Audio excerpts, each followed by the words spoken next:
प्यारा ॿारो, बाजी गुलबानू जी तरफ़ां तव्हां सभिनी खे भलीकार। तव्हां ॿुधी रहिया आहियो दिलचस्प अखाणियूं। अचो त अॼु जी अखाणी ॿुधूं ऐं लुत्फ़ अंदोज़ थियूं। आऊं हाणे वधीक जहिड़ो रहण नथो चाहियां। यसु तव्हांखे क़बूल करे थो, भले तव्हां जहिड़ा बि हुजो, बग़ैर के सुठे माज़ी जे। स्कूल में रिज़ल्ट जो ऐलान थी चुको हो। सैंड्रा ॾाढी ख़ुशि हुई। हुन खां इंतज़ार न थी रहियो हो। हू पंहिंजे वालिदिन खे पंहिंजो सुठो ग्रेड ॾेखारणु चाहींदी हुई, पर कैल जी हालत कुझु मुख़्तलिफ़ हुई। हुन स्कूल जी पुॼाणी ते आस्ते सां पंहिंजो थेलो बंदि कयो। कैल, पाण अॼु बि पुरन जो बाइक ते जबलनि जे रस्ते हलंदासूं न? ना, अॼु ना। वक़्तु ज़ाया ना कर। छा तूं सॼी राति स्कूल में ई रहणु चाहीं थो? तूं वञ, आऊं घर नथो वञणु चाहियां। रियाज़ी में डी ग्रेड, जर्मन में एफ ग्रेड। जेकॾहिं मुंहिंजे वालिद इहो ॾिसे वरितो त हू मूंखे मारे छॾींदो।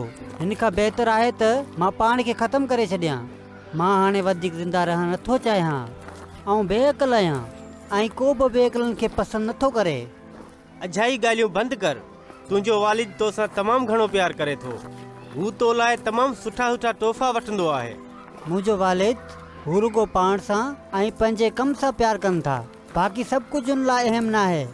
मुंहिंजो वालिद बि हमेशह चङो न कंदा आहिनि। उन्हनि खे रुगो ख़बर पइजी वञे त मूं कुझु ग़लति कयो आहे। हू मूंखे तमामु ख़राबु तरीक़े सां विढ़ंदा आहिनि। उन सां मूंखे तमामु घणो ॾुख थींदो आहे। केतिरा ई भेरा त मुंहिंजो दिलि कंदो आहे त ज़िंदा ई न रहां। अॼु जो ॾींहुं तोखे कीअं लॻी रहियो आहे? अॼु मूंखे ख़बर आहे त यसु मौजूदु आहे। हू मूंसां प्यार करे थो। जेतोणीक मां नाकाम बि थियो आहियां, मां हमेशह हिन वटि वञी सघां थो। भले मुंहिंजो माज़ी सुठो न हुजे, हू मुंहिंजो दोस्त आहे।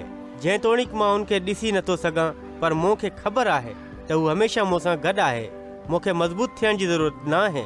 मां हुन जी मौजूदगी में रोई बि सघां थो। उन सां मां ठीकु थी वेंदो आहियां। मां तोखे ॿुधाईंदुसि। तुंहिंजे लाइ सुठो आहे। काश मां बि उन ते यकीन करे सघां।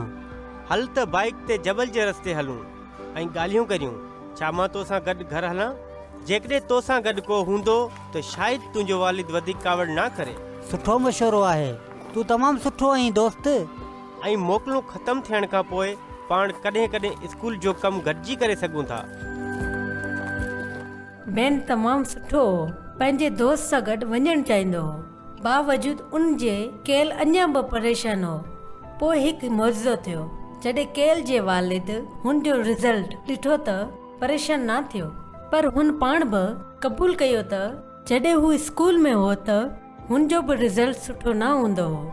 इहो मुश्किल थी सघे थो जॾहिं वालिदिन तमामु सुठे रिज़ल्ट जी उमेद कनि, पर यसु बिल्कुलु अलॻि आहे। हू तव्हांखे क़बूल करे थो, भले तव्हां जहिड़ा बि हुजो। तव्हां सां तव्हांजी ताक़त में बि ऐं तव्हांजी कमज़ोरी में बि प्यार करे थो। हू ॼाणे थो त तव्हां केतिरा ई कम सही करे सघो था, ऐं हू उन्हनि शयुनि खे बि ॼाणे थो जेके तव्हां लाइ मुश्किल आहिनि। हू तव्हांजी मदद करणु चाहे थो। हुन करे हिमत रखो ऐं हुन ते भरोसो करियो।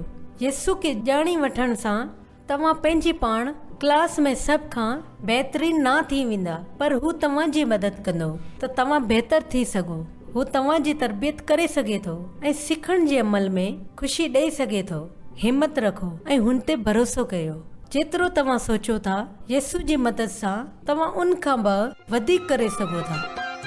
ठीकु आहे ॿारो, हाणे बाजी गुलबानो खे इजाज़त ॾियो। ख़ुदा हाफ़िज़।